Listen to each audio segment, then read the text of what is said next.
Hello and welcome to the presentation of my capstone project, which is a Curiosity Cabinet based on Margaret Cavendish's The Blazing World, which was written in 1666. So before we get into the actual cabinet, I'd like to point out the back, which is a collage of basically the century before Margaret Cavendish writes The Blazing World.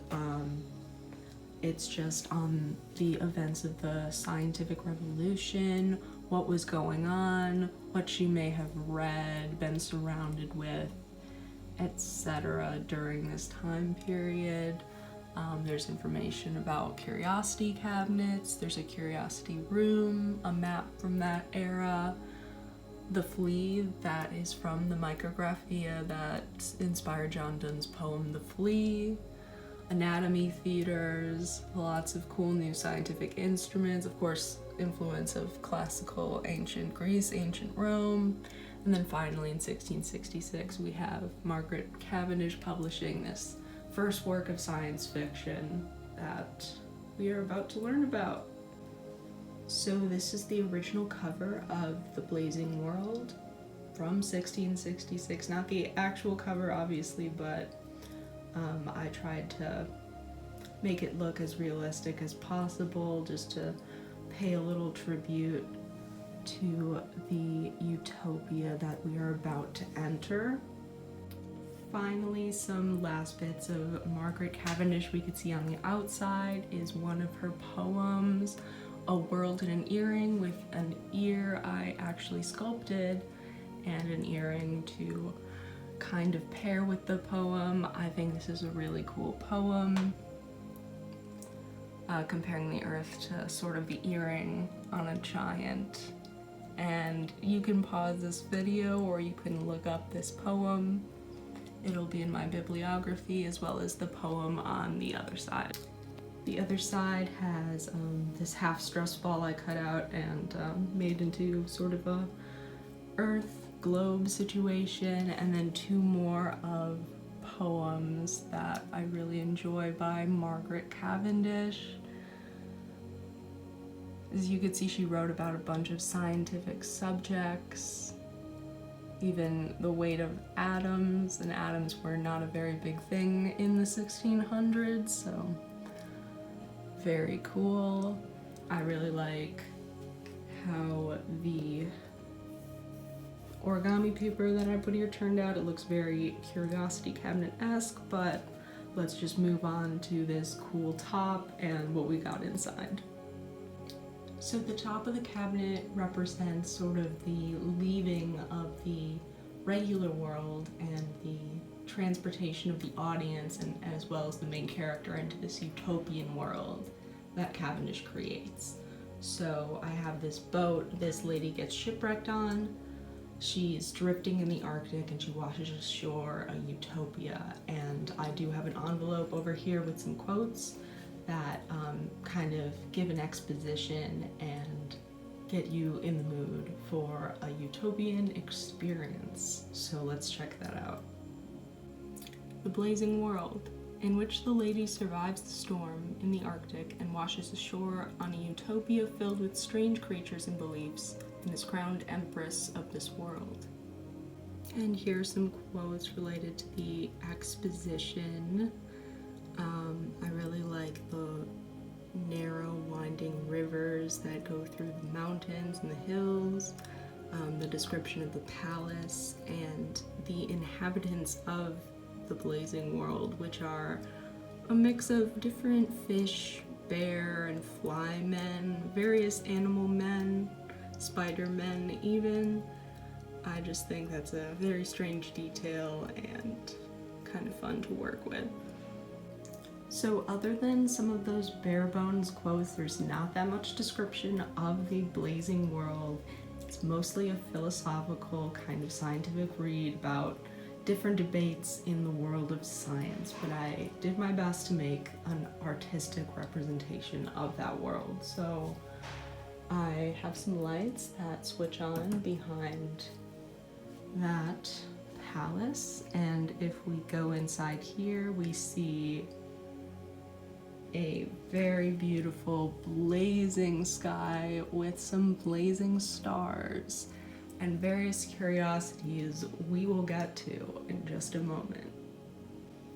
Of course, no Curiosity Cabinet is complete without some botany, some dried flowers. So we have flowers I've been collecting this semester. Took me a very long time to press and collect all of these flowers. I did not know how much dedication it would be, but I'm very happy with how all this turned out.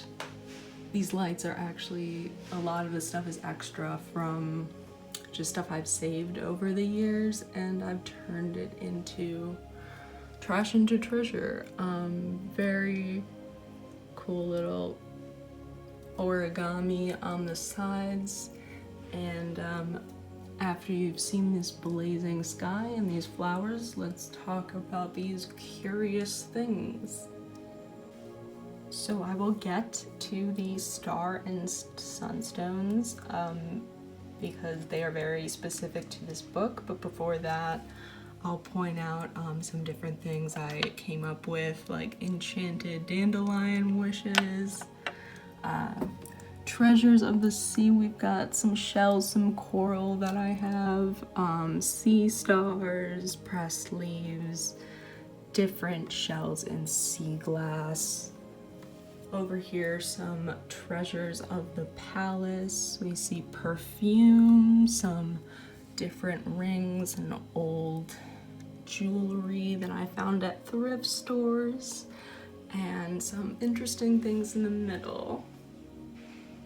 So something that is really special about this world, this utopia, is that they have these special stones, the sunstone and the starstone, that are actually pieces of stars broken up that have fallen to Earth. And they have these brilliant stars in the sky that are much brighter than our stars. And I have a batch of quotes here on the star and sunstones that exist in the blazing world, and in which the Empress learns about the scientific beliefs of this world. She has a lot of scientific debates with the people of this world, but I think this by far is one of the most interesting topics. They discuss whether the sun is a solid or just a body of gas and fire. Very, very hot topic of the 1600s. So let's read some quotes. You can see here that the Empress, the lady who washes the shore, has a discourse about the sun and the moon, what the stars are, a lot of interesting questions of the day, very, very relatable for those 1600 readers. Calling the sun a sunstone because they thought it was firm and fixed like a center. And this other batch of quotes, one of my favorite quotes in here is, "She sent also for the birdmen and asked them whether they could not get her a piece of the sunstone. They answered that it was impossible, unless they did spoil or lessen the light of the world. But, said they, if it please your majesty, we can demolish one of the numerous stars of the sky, which the world will never miss." And I just think that's a cute little quote. Alright, moving on. Something odd that I added of my own volition to this cabinet are some spell jars and spell scrolls, just to, I don't know, amp up the magic, amp up the mystery of this Curiosity Cabinet. I absolutely love making them and sealing them with wax. There's little scrolls that accompany each one from this little jar. There are ingredients for each of the bottles in the jar. Here you see this one's a spell for Aphrodite, so there's a rose petal in there, some salt, different essential oils, other ingredients, and the other one is similar as well. So that is the full inside of the cabinet. I'm sorry I could not get a higher quality video. It does look very, very cool in person with everything reflecting. let's move on to the bottom. So the bottom of the cabinet is actually pretty simple, but it is one of my favorite parts because it represents one of my favorite parts in the original work. So the Empress requests a scribe, and it turns out to be none other than Margaret Cavendish. Yes, she self-inserts herself into her own book. I always find that just a hoot, just the best time for the reader. Always a fan of Dante's Inferno, fan of this as well. I think it's an interesting literary device at worst and really fun at best. Gave them a little tea set, a nice rug of leaves, and their souls are floating on in the background. We'll get into that when we discuss the quotes, so let's discuss them. So these quotes have to do with the platonic love interest of the Empress, who turns out to be none other than Margaret Cavendish. They meet by having Margaret Cavendish's soul travel into the utopian society. Very crazy, very cool. A weird part, but one of my favorite parts. And their souls are represented in the background there. They're sharing a cup of tea in the palace. And let's see, there's a really nice quote.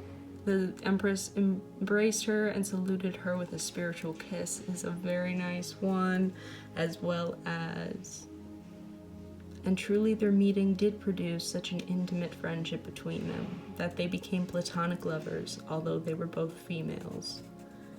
And then there's that top quote. You can pause the video if you like and read that. I do recommend reading the entire Blazing World. It is just a weird and wacky adventure, and we do have one envelope left, so let's go. I chose this last quote because it just, it feels like a good conclusion to the project. I enjoy it. I think it's a very hot take for a 1600s piece of writing, but you tell me. Let's read it, shall we? And thus the Empress, by art and her own ingenuity, did not onely convert the Blazing World to her own religion, but kept them in a constant belief, without enforcement or bloodshed, for she knew well that belief was a thing not to be forced or pressed upon the people, but to be instilled into their minds by gentle persuasions. If only more people in power understood that. Am I right?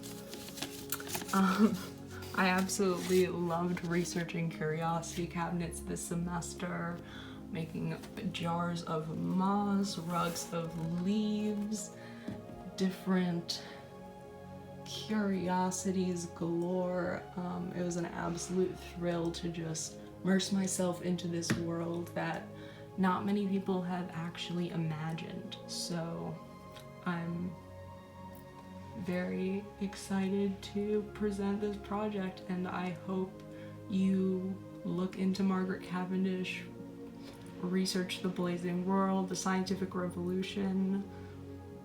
So that is the end of my presentation. I hope you enjoyed it. I really enjoyed making it. I enjoyed using a lot of reclaimed, repurposed materials. The only thing I really bought was the frame of the cabinet and these two ladies on eBay for $5 each, but I did try to collect most of the curiosities in here. And I found it an absolute challenge, but one that was very rewarding. So I really hope you enjoyed this presentation. I hope you check out Margaret Cavendish in the future, maybe some other writers of that era, and yeah, enjoy your day. I hope you enjoyed this cabinet. Finally, here's my bibliography. I hope you enjoyed this presentation. Stay curious.